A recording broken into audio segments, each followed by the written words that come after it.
Most people believe addiction belongs to the young, to reckless college nights, to early adulthood confusion, to unfinished identities still searching for direction. We tell ourselves that by 40 we are settled, stable, immune to impulsive self-destruction. We assume that wisdom protects us. Yet the truth is more unsettling. Addiction does not check your birth certificate. It does not retreat because you have built a career, raised children, or paid off a mortgage. In fact, for many individuals, the first real encounter with substance dependence begins quietly after 40, at a stage of life when vulnerability hides behind responsibility. Late-onset addiction is not a moral collapse. It is often a slow adaptation to pain, stress, or transition that gradually reshapes the brain's reward circuitry. Midlife is not simply a continuation of youth.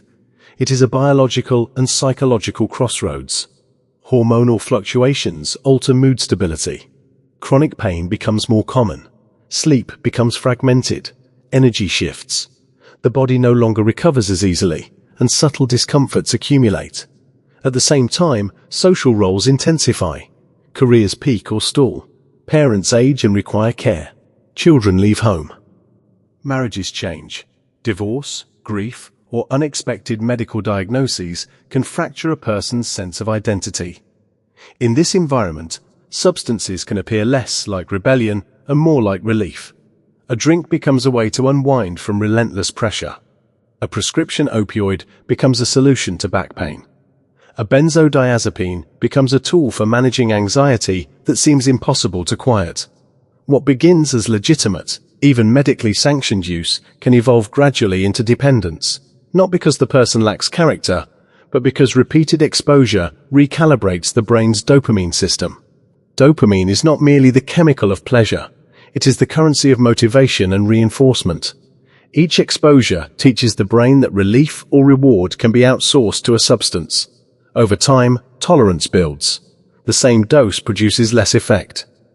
The brain compensates by reducing natural dopamine responsiveness, making everyday joys feel muted. Midlife stress then amplifies the cycle. When ordinary experiences no longer generate satisfaction, the substance becomes more compelling. This process does not require adolescence, it requires repetition. Reinforcement learning operates at any age. While younger brains are highly plastic, midlife brains are still capable of profound adaptation, both constructive and destructive. The tragedy of late-onset addiction is that it often remains hidden longer. A 45-year-old executive can maintain appearances. A 50-year-old caregiver can attribute fatigue to responsibility rather than withdrawal. Society expects stability in midlife, so warning signs are overlooked. Increased isolation, escalating dosage, secretive behavior, irritability when access is restricted, or diminished interest in previously meaningful activities can all be early signals, yet they are frequently rationalized as stress. Understanding late-onset substance use disorders requires us to abandon the myth that addiction is a young person's disease. It is a human brain's response to repeated chemical stimulation combined with unresolved strain. The stakes are high because midlife often includes access to financial resources and medical prescriptions, which can accelerate progression. The question is not why someone over 40 would develop an addiction. The real question is how biological change, psychosocial stress, and repeated exposure converge to create a perfect storm at a time when vigilance is lowest. What makes late-onset addiction even more complex is that it often disguises itself as coping, as resilience, as a deserved reward after decades of responsibility. By midlife, many individuals have spent years prioritizing others, meeting expectations, and suppressing their own distress. When a substance enters that equation, it can feel like a long overdue exhale. A glass of wine becomes a nightly ritual of relief. A pain medication becomes the bridge that allows someone to keep working despite chronic discomfort. An anti-anxiety pill becomes the quiet space in a mind that has not rested in years. The transition from use to misuse rarely announces itself with drama.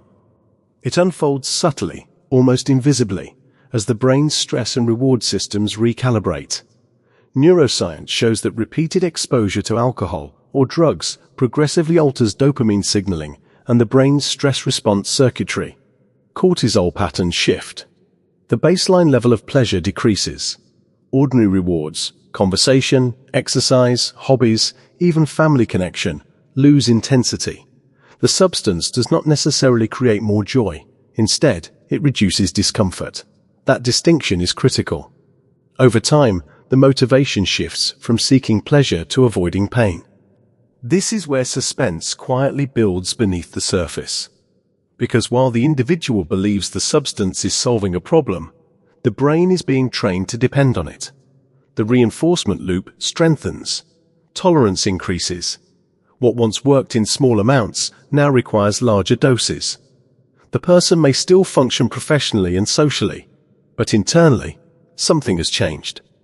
The space between doses begins to feel heavier. Irritability emerges. Sleep becomes more fragmented without the chemical assistance. Subtle secrecy develops. And yet, because the onset is later in life, there is often a profound sense of denial. The narrative becomes, "I'm too old for addiction," or "I have everything under control." But control gradually shifts from conscious choice to neurobiological compulsion. Researchers and clinicians, including experts like Dr. Anna Lemke, have emphasized that addiction is fundamentally about the balance between pleasure and pain within the brain. Every artificially induced spike of dopamine is followed by a compensatory dip. The more frequent the spikes, the deeper the dips. In midlife, when stresses are already abundant, those dips can feel intolerable. Career transitions, retirement uncertainty, caregiving burdens, or the quiet loneliness that sometimes follows children leaving home can intensify vulnerability. Add to that medical exposure, post-surgical opioids, long-term prescriptions for sleep or anxiety, and the threshold for dependence lowers further. The suspense lies in the fact that many individuals do not realize the trajectory they are on until consequences accumulate. Financial strain, strained relationships, cognitive fog, or worsening health can emerge gradually. The brain, however, has already been reshaped by reinforcement learning. Pathways that once supported natural reward become overshadowed by substance-linked cues. Triggers multiply. A stressful meeting, a painful memory, a restless night, all become signals that prompt craving. This is not weakness, it is neuroadaptation. And it is precisely why late-onset addiction can surprise even the most disciplined, accomplished adults. The deeper tension is that midlife is also a period of reflection. People begin to evaluate meaning, legacy, and mortality. When substances quietly occupy more mental real estate, they interfere with that introspection. The person may sense something is off, but fear or shame prevents acknowledgement. And so the cycle continues, gaining momentum beneath a surface that still appears stable to the outside world. The turning point in late-onset addiction does not usually arrive as a dramatic collapse. It often arrives as a moment of clarity, a quiet recognition that something once chosen freely now feels necessary. That realization can be frightening, especially in midlife, when identity is intertwined with competence, reliability, and self-control. Yet awareness is not a verdict of failure. It is the first restoration of agency. The same neuroplasticity that allowed repeated substance use to reshape reward pathways also permits healing. The brain is not frozen after 40. Dopamine systems can recalibrate. Stress circuits can stabilize. Natural rewards can regain intensity, but only if space is created for recovery. This requires honesty about early warning signs, increasing tolerance, preoccupation with access, using alone, rationalizing higher doses, neglecting responsibilities, or feeling emotionally flat without the substance. Recognizing these signals before full dependence develops is a form of prevention rooted in self-respect rather than shame. Midlife vulnerability is not solely biological, it is existential. Questions about purpose, aging, mortality, and relevance surface with greater urgency.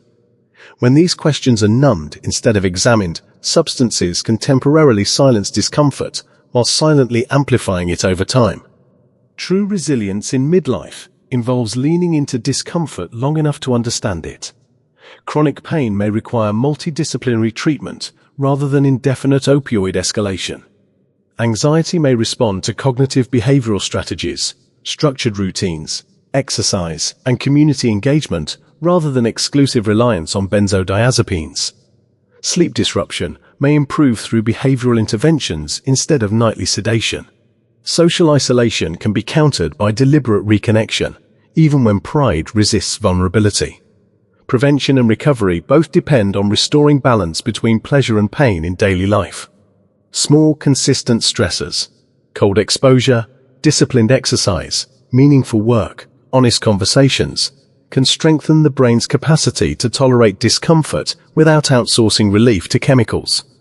When individuals gradually reduce substance use under medical supervision, dopamine pathways begin to reset. Ordinary joys return slowly but authentically. A walk outside feels more vivid. A shared meal feels more satisfying. Motivation begins to arise from within, rather than from a bottle or prescription vial. Suspense resolves into responsibility. The narrative shifts from, "Why is this happening to me?" to, "What can I change starting today?" Late-onset addiction after 40 is not evidence of moral decay. It is evidence that the human brain responds predictably to repeated stimuli under stress. Understanding this removes stigma and replaces it with strategy. Early detection, compassionate medical oversight, psychotherapy, peer support groups, and lifestyle recalibration form a comprehensive approach.